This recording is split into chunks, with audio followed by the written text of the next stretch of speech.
টিঙ্কার চ্যাম্পসের change making সিরিজে আপনাকে স্বাগতম।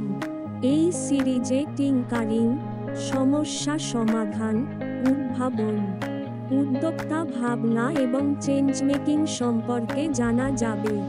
এই 10 পর্বের পডকাস্ট সিরিজে আপনি চেঞ্জ মেকিংয়ের মূল ধারণা শিখবেন। প্রতিটি পর্ব 15 থেকে 20 মিনিটের এবং এতে একটি ছোট চ্যালেঞ্জও থাকবে।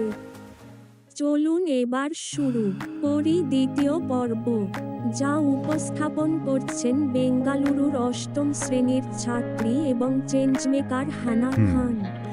সাধারণত আমরা যখন বড় কোনো বৈশ্বিক পরিবর্তনের কথা ভাবি তখন মাথার ভেতরে কিন্তু একটা নির্দিষ্ট ছবি ভেসে ওঠে, তাই না?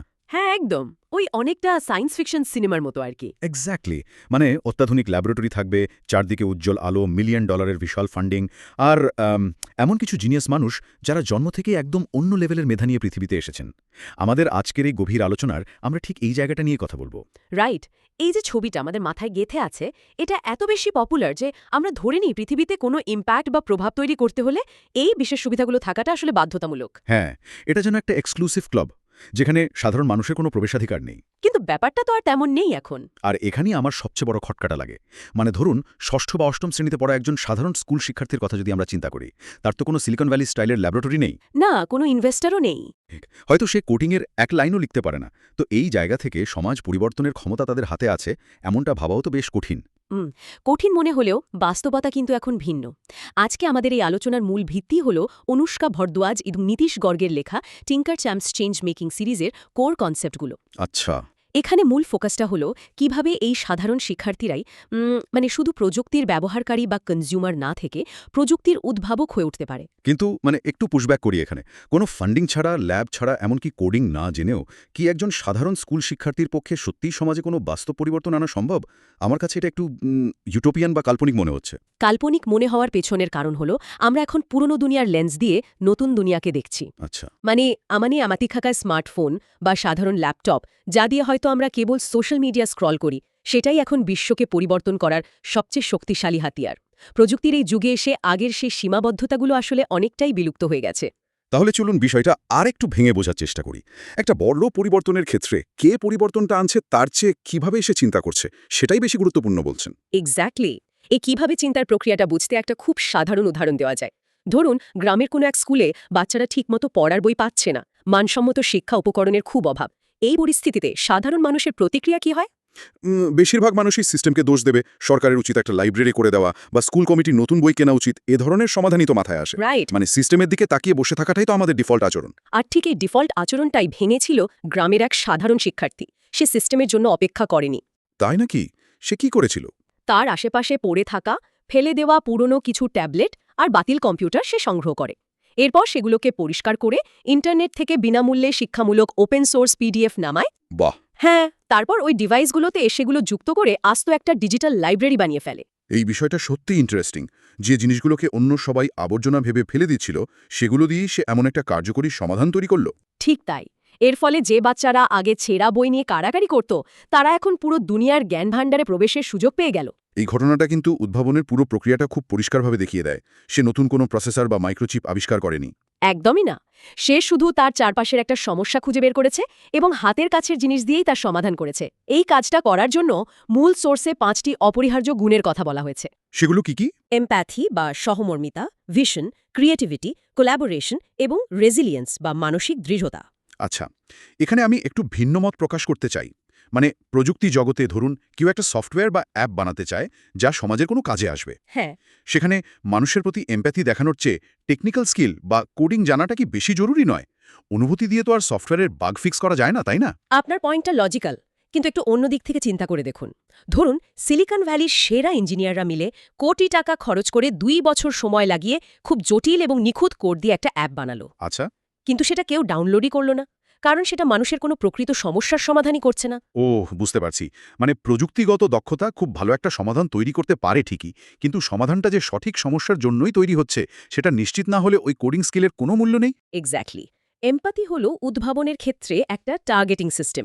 কেউ যখন ব্যবহারকারীর জায়গায় নিজেকে দাঁড় করায়, তাদের দৈনন্দিন জীবনের কষ্টটা অনুভব করে, তখনই সে বুঝতে পারে ঠিক কোন জায়গাটাতে পিনপয়েন্ট করা দরকার। রাইট। এমপ্যাথি নিশ্চিত করে যে প্রযুক্তিগত সমাধানটি কেবল একটা চকচকে শোপিস নয়, বরং মানুষের প্রকৃত হতাশা দূর করতে সক্ষম। এই টার্গেটিং সিস্টেমের ধারণাটা বেশ পরিষ্কার হলো, কিন্তু এই যে 5টি গুণের কথা বললেন, এমপ্যাথি, ভিশন, ক্রিয়েটিভিটি, কোলাবোরেশন এবং মানসিক দৃঢ়তা, এগুলো তো শুধু বই পড়ে শেখা সম্ভব নয়। না, তা তো নয়। তো সপ্তম বা অষ্টম শ্রেণীর একজন শিক্ষার্থীর জন্য এগুলো প্র্যাকটিস করার জায়গা কোথায়?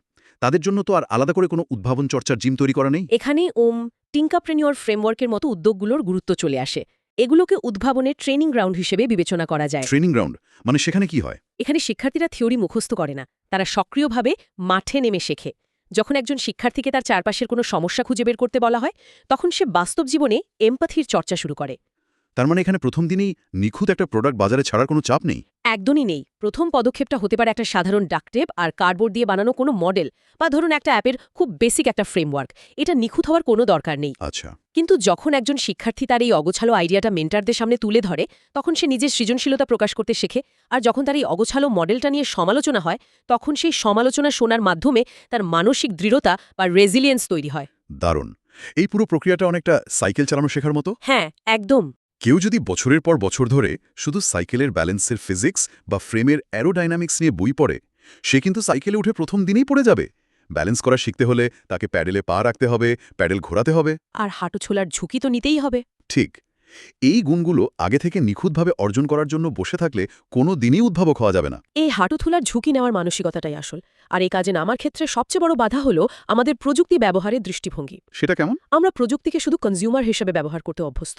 কিন্তু যখনই এই দৃষ্টিভঙ্গি বদলে যায়, যখন কেউ ভাবে যে শুধু স্ক্রল করা বা ঘন্টার পর ঘন্টা গেম খেলার বদলে এই ডিভাইসটিকে একটা টুলকিট হিসেবে ব্যবহার করে ইম্প্যাক্ট তৈরি করা যায়, তখনই পরিবর্তন শুরু হয়।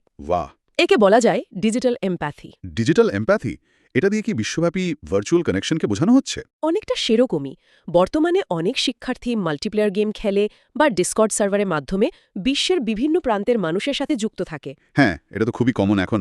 এই যে বিশ্বব্যাপী একটা কানেকশন তৈরি হচ্ছে, সেটাকে যদি বাস্তব সমস্যার সমাধানে ডাইভার্ট করা যায়, তবে সেটাই ডিজিটাল এমপ্যাথি।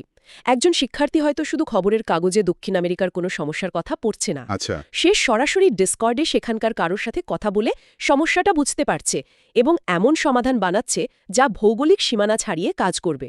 এই পয়েন্টটা আমাকে একটা বড় প্রশ্নের দিকে নিয়ে যাচ্ছে। শিক্ষার্থীরা যখন নিজেদের উদ্ভাবন শুরু করে, তখন এই উদ্যোগগুলোকে এত বড় পরিসরে বিশ্বের কাছে পৌঁছে দিতে আসলে কোন হাতিয়ারটি সবচেয়ে বড় ভূমিকা রাখে? প্রযুক্তি নিজেই। কিন্তু একজন স্কুল শিক্ষার্থীর তো গ্লোবাল মার্কেটিং বাজেট নেই। যদি খুব দারুণ কোনো কাজ করত, তার প্রভাব হয়তো তার গ্রাম বা বড়জোর শহরের মধ্যে সীমাবদ্ধ থাকত। রাইট। কিন্তু এখন ডিস্ট্রিবিউশন বা বিতরণের খরচ প্রায় শূন্য। অর্থাৎ ভারতের কোনো এক কিশোর যদি আজকে একটি শিক্ষামূলক অ্যাপ তৈরি করে, তবে সে চাইলে একই দিনে সেটি আফ্রিকার কোনো প্রত্যন্ত অঞ্চলের শিক্ষার্থীর কাছে পৌঁছে দিতে পারে। একদম। ইন্টারনেট সেই সীমানার বাধাটা মুছে দিচ্ছে। আর এই বিশ্বব্যাপী পৌঁছে যাওয়ার ক্ষেত্রে আধুনিক চেঞ্জ মেকারদের সবচেয়ে বড় অংশীদার হতে যাচ্ছে আর্টিফিশিয়াল ইন্টেলিজেন্স বা এআই। আচ্ছা, এই জায়গাটাতে একটু থামতে চাই। আর্টিফিশিয়াল ইন্টেলিজেন্স বা এআই নিয়ে তো চারিদিকে একটা ভয়ের পরিবেশ তৈরি হয়েছে। হ্যাঁ, তা তো বটেই। এআই মানুষের চাকরি কেড়ে নেবে, মানুষের প্রয়োজন ফুরিয়ে যাবে, এ ধরনের আলোচনা তো সব জায়গায়। এই ভয়টাকে কি পুরোপুরি উড়িয়ে দেওয়া যায়? নতুন প্রযুক্তি নিয়ে ভীতি সবসময়ই ছিল। কিন্তু একজন চেঞ্জ মেকারের দৃষ্টিকোণ থেকে এআই কোনো প্রতিযোগী নয়, বরং এটি একজন অতি দ্রুতগতির রিসার্চ অ্যাসিস্ট্যান্ট। হ্যাঁ, ধরুন কৃষকদের জন্য একটা সমাধান তৈরি করতে হবে। এর জন্য হয়তো গত 10 বছরের আবহাওয়ার ডেটা, ফসলের ফলন আর মাটির আর্দ্রতার বিশাল ডেটাসেট বিশ্লেষণ করতে হবে। এই একঘেয়েমি কাজটা করতে মানুষের কয়েক মাস লেগে যেতে পারে। আর এআই এই হাজার হাজার স্প্রেডশিট বা ডেটার পাহাড় ঘেটে হয়তো কয়েক মিনিটের মধ্যে ফসলের ক্ষতির এমন কোনো প্যাটার্ন খুঁজে বের করে দেবে যা মানুষের চোখে পড়তো না। এক্স্যাক্টলি। এর ফলে সবচেয়ে বড় যে সুবিধাটা হয় তা হলো মানুষের হাতে সময় বেঁচে যায়। আচ্ছা। এই বেঁচে যাওয়া সময়টা মানুষ এমপ্যাথি, ভিশন এবং লিডারশিপের মতো মানবিক গুণগুলোর ওপর ফোকাস করতে পারে। এআই ডেটা বিশ্লেষণ করতে পারলেও একজন কৃষকের হতাশা বুঝতে পারে না, তাকে ভরসা দিতে পারে না, সেই কাজটা মানুষকেই করতে হয়। তার মানে এআই মানুষের মানবিক দিকটাকে কেড়ে নিচ্ছে না, বরং রোবোটিক কাজগুলো নিজে করে দিয়ে মানুষকে আরও বেশি মানবিক হওয়ার সুযোগ করে দিচ্ছে। ঠিক তাই। এই দৃষ্টিভঙ্গিটা এআই নিয়ে প্রচলিত ভয়গুলোকে একটা নতুন দৃষ্টিকোণ থেকে দেখতে সাহায্য করে। কিন্তু এই যে প্রযুক্তির গুণক প্রভাব বা মাল্টিপ্লায়ার ইফেক্টের কথা বললেন, এটা বাস্তবে কিভাবে কাজ করে? এটা বোঝার জন্য বড় থেকে ছোট সব ধরনের স্কেলে এর প্রয়োগ দেখা যায়। গ্লোবাল আইকনদের দিকে তাকালে দেখবেন ইলন মাস্ক শুধু একটা ইলেকট্রিক গাড়ি বানাননি। রাইট। তিনি দেখলেন পুরো অটোমোবাইল ইন্ডাস্ট্রিতে একটা স্থবিরতা চলছে এবং পরিবেশের ক্ষতি হচ্ছে। তিনি প্রযুক্তি ব্যবহার করে পুরো ইন্ডাস্ট্রিকে বাধ্য করলেন ইলেকট্রিক ভেহিকেলের দিকে ঝুঁকতে। আবার যদি আমরা ভারতের নন্দন নীলেকানির উদাহরণটা দেখি, তিনি কিন্তু কোনো নতুন গ্যাজেট বানাননি। না, বানাননি। তিনি খেয়াল করলেন লাখ লাখ মানুষ ব্যাংকিং বা সরকারি সুবিধা থেকে বঞ্চিত হচ্ছে শুধু তাদের কোনো ভেরিফাইড ডিজিটাল পরিচয় না থাকার কারণে। এই শূন্যস্থান পূরণ করতে তিনি আধার কার্ডের মতো একটা প্রযুক্তিগত সেতু তৈরি করলেন, যা কোটি কোটি মানুষকে মূলধারার অর্থনীতির সাথে যুক্ত করল। ফাল্গুনী নায়ারের কথা ধরুন, তিনি নায়িকা তৈরি করে বিউটি মার্কেটে শুধু পণ্য বিক্রি করেননি, বরং একটা স্কেলেবল প্ল্যাটফর্ম তৈরি করেছেন, যা অসংখ্য নতুন উদ্যোক্তা তৈরির পথ সুগম করেছে। আর রিতেশ আগরওয়ালের উদাহরণটাও তো আছে। হ্যাঁ, মাত্র ১৯ বছর বয়সে ভোয়ো রুমস তৈরি করেন। তার লক্ষ্য শুধু হোটেল ভাড়া দেয়া ছিল না। বাজেট হোটেলের মান, পরিষ্কারতা এবং নিরাপত্তা নিয়ে মানুষের যে অনিশ্চয়তা আর আস্থার অভাব ছিল, তিনি প্রযুক্তির মাধ্যমে স্ট্যান্ডার্ডাইজেশন করে সেই সমস্যার সমাধান করেছেন। আর অ্যাক্টিভিজমের ক্ষেত্রে গ্রেটা থুনবার্গের উদাহরণটা তো চোখের সামনেই আছে। কোনো বড় প্রতিষ্ঠানের সাহায্য ছাড়াই শুধু একটা স্মার্টফোন আর সোশ্যাল মিডিয়া ব্যবহার করে সে জলবায়ু আন্দোলনকে সারা বিশ্বে ছড়িয়ে দিয়েছে। এই প্রতিটি উদাহরণ প্রমাণ করে যে সফল চেঞ্জ মেকাররা এমন একটা সমস্যা খুঁজে বের করেন যা হয়তো অন্যরা স্বাভাবিক বলে মেনে নিয়েছিল। এরপর তার একটা স্কেলেবল টুল ব্যবহার করে সেটা সমাধান করেন। রাইট। তবে সবচেয়ে অনুপ্রেরণাদায়ক ব্যাপার হলো এই একই মানসিকতা একদম সাধারণ শিক্ষার্থীদের ক্ষেত্রেও কাজ করে। এই সাধারণ শিক্ষার্থীদের উদাহরণগুলো নিয়ে আরেকটু গভীরে যাওয়া যাক। যেমন ধরুন, গ্রামের কৃষকদের সাথে রেস্তোরাঁর ক্রেতাদের সরাসরি যুক্ত করতে একজন শিক্ষার্থী তৈরি করা সাধারণ একটি হোয়াটসঅ্যাপ গ্রুপের কথা। হ্যাঁ, এটা একটা দারুণ উদাহরণ। এর ফলে মাঝখান থেকে মধ্যস্বত্ব ভোগীরা সরে যাচ্ছে এবং কৃষকরা তাদের পণ্যের ন্যায্য মূল্য পাচ্ছে। আরেকটা চমৎকার উদাহরণ হল স্কুলের শিক্ষার্থীদের উপস্থিতি ট্র্যাক করতে একজন শিক্ষার্থী তৈরি করা সাধারণ একটা এক্সেল শিট। এখানে আমি একটু চ্যালেঞ্জ করতে চাই। বলুন। ইলন মাস্কের ইলেকট্রিক ভেহিকল বিপ্লব, নন্দন নীলেকানির আধার কার্ড বা রিতেশ আগরওয়ালের ওয়ে রুমসের মতো বিশাল প্রজেক্টের পাশে একটা সাধারণ এক্সেল শিট তৈরি করাকে চেঞ্জ মেকিং বলাটা কি একটু বেশি বাড়াবাড়ি হয়ে যায় না? এক্সেল শিট তো যে কোনো অফিসে হাজার হাজার তৈরি হচ্ছে। বাইরে থেকে দেখতে একটা সাধারণ এক্সেল শিট মনে হলেও এর পেছনের কাজ করার ধরন বা মেকানিজমটা বুঝতে হবে। ওই এক্সেল শিটটি আসলে একটি ডিজিটাল ট্রিপওয়্যার হিসেবে কাজ করে। ডিজিটাল ট্রিপওয়্যার সেটা কি? ধরুন কোনো শিক্ষার্থী টানা 2 দিন স্কুলে আসলো না। এই সিস্টেমটি তখন শুধু একটা ডেটা এন্ট্রি হিসেবে বসে থাকে না, এটি সাথে সাথে শিক্ষককে সতর্ক করে দেয়। আচ্ছা, তখন শিক্ষক দ্রুত ওই শিক্ষার্থীর অভিভাবকদের সাথে যোগাযোগ করতে পারেন? ঠিক। এর ফলে হয়তো ওই শিক্ষার্থীর স্কুল থেকে ঝরে পড়া বা পুরোপুরি ড্রপ আউট হওয়া রোধ করা সম্ভব হয়। ও, বুঝতে পেরেছি। এবার ভেবে দেখুন, আধার কার্ড তৈরির পেছনের চিন্তাধারা আর এই এক্সেল শিট তৈরির চিন্তাধারার মধ্যে কি লজিক্যাল কোনো পার্থক্য আছে? না। উভয় ক্ষেত্রে চারপাশের একটি গ্যাপ বা ফাঁক খুঁজে বের করা হয়েছে এবং হাতের কাছের প্রযুক্তিগত টুল ব্যবহার করে তার সমাধান করা হয়েছে। স্কেল বা বিস্তৃতি হয়তো ভিন্ন, কিন্তু উদ্ভাবনের মানসিকতা হুবহু এক। এই যে সমাধানের কথাগুলো আমরা বলছি, একটা প্রশ্ন থেকে যায়, এত বড় ইম্প্যাক্ট তৈরি করার জন্য কি একজন চেঞ্জ মেকারকে একা একা কাজ করতে হয়? মানে সেই চিরাচরিত ধারণা একজন জিনিয়াস নিজের রুমে দরজা বন্ধ করে একা একা রাত জেগে কোড লিখছে। অন্ধকার ঘরে একা বসে কাজ করা এই লোন জিনিয়াসের ধারণা এখন পুরোপুরি বাতিল। বর্তমানের উদ্ভাবনগুলো অত্যন্ত কোল্যাবোরেটিভ। কোল্যাবোরেটিভ বলতে? এগুলো ওপেন সোর্স এবং হ্যাকাথনের মতো দলগত প্রচেষ্টার ফসল। ওপেন সোর্সের কনসেপ্টটা একজন একা কাজ করা শিক্ষার্থীর জন্য বিশাল একটা শক্তির জায়গা। ওপেন সোর্স বলতে মূলত কি বোঝানো হচ্ছে এখানে? ওপেন সোর্স মানে হলো বিশ্বের বাঘা বাঘা ডেভেলপাররা তাদের তৈরি করা সফটওয়্যারের ব্লুপ্রিন্ট অনলাইনে বিনামূল্যে শেয়ার করে দেন। আচ্ছা। ফলে একজন সাধারণ শিক্ষার্থীকে শূন্য থেকে সব শুরু করতে হয় না। সে চাইলে ওই ফ্রি কোডগুলো নিয়ে নিজের প্রজেক্টে ব্যবহার করতে পারে। পুরো বিশ্ব যেন তার জন্য একটা বিশাল free research and development department হিসেবে কাজ করছে। আর হ্যাকাথনগুলোর ভূমিকাও এখানে অনেক বড়। সেখানে তো মানুষজন একটা নির্দিষ্ট সময়ের জন্য একত্রিত হয়ে কোনো একটা সমস্যার সমাধান বের করার চেষ্টা করে, তাই না? হ্যাঁ, কেউ হয়তো কোড লিখছে, কেউ ডিজাইন করছে, কেউ আবার পুরো প্রজেক্টটা কিভাবে প্রেজেন্ট করা হবে তার পিচ রেডি করছে। সবাই মিলে এক ছুটির দিনের মধ্যেই একটা প্রজেক্ট দাঁড় করিয়ে ফেলছে। আধুনিক উদ্ভাবন সত্যিই একটা টিম স্পোর্ট। এক্স্যাক্টলি। এই পুরো উদ্ভাবন প্রক্রিয়াকে মূলত 3টি ধাপে ভাগ করা যায়। প্রথমত, চারপাশের বাস্তব সমস্যা খুঁজে বের করা। দ্বিতীয়ত, প্রযুক্তির সাহায্যে তার সমাধান করা। আর তৃতীয় ধাপটা সবচেয়ে গুরুত্বপূর্ণ। সেটা কি? নিখুঁত হওয়ার অপেক্ষা না করে তার লঞ্চ করে দেওয়া। আর ঠিক এই তৃতীয় ধাপে এসে বেশিরভাগ মানুষ ভয় পায়। রাইট। কারণ তারা ভাবে যদি আইডিয়াটা কাজ না করে, ধরুন কেউ স্কুলের ক্যাফেটেরিয়ার খাবার নষ্ট হওয়া রোধ করার জন্য একটা অ্যাপ বানালো, কিন্তু কেউ সেটা ব্যবহার করলো না, হয়তো লগ করতে সমস্যা হচ্ছে বা ইন্টারফেস খুব জটিল। এটা তো পরিষ্কার একটা ব্যর্থতা, তাই না? প্রযুক্তি দুনিয়ায় কাজ করার সবচেয়ে বড় সুবিধা হলো এখানে ব্যর্থতা বলতে কিছু নেই। ব্যর্থতা নেই? না, ব্যর্থতা মানেই হলো ডেটা বা তথ্য। বাটন ছোট হওয়ার কারণে কেউ ক্লিক করছে না, তার মানে আপনি ডেটা পেলেন যে বাটন বড় করতে হবে। আচ্ছা। লগ ইন করতে সমস্যা হলে আপনি জানলেন যে প্রসেসটা আরও সহজ করতে হবে।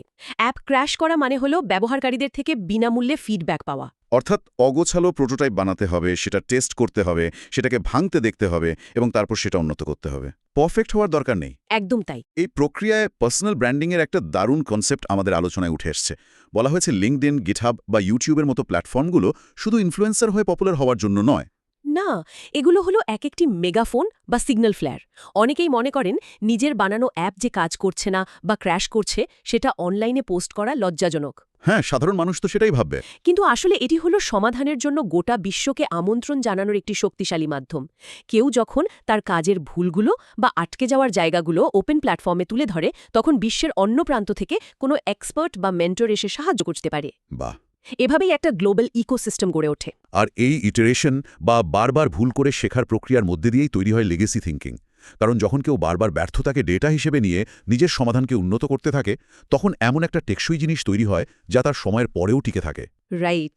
যে বাচ্চাটি ওই এক্সেল শিটটি বানালো, সে হয়তো স্কুল থেকে পাস করে চলে যাবে, কিন্তু তার বানানো সিস্টেমটি ভবিষ্যতের আরও বহু শিক্ষার্থীর ড্রপ আউট রোধ করবে। সেটাই তার লিগেসি।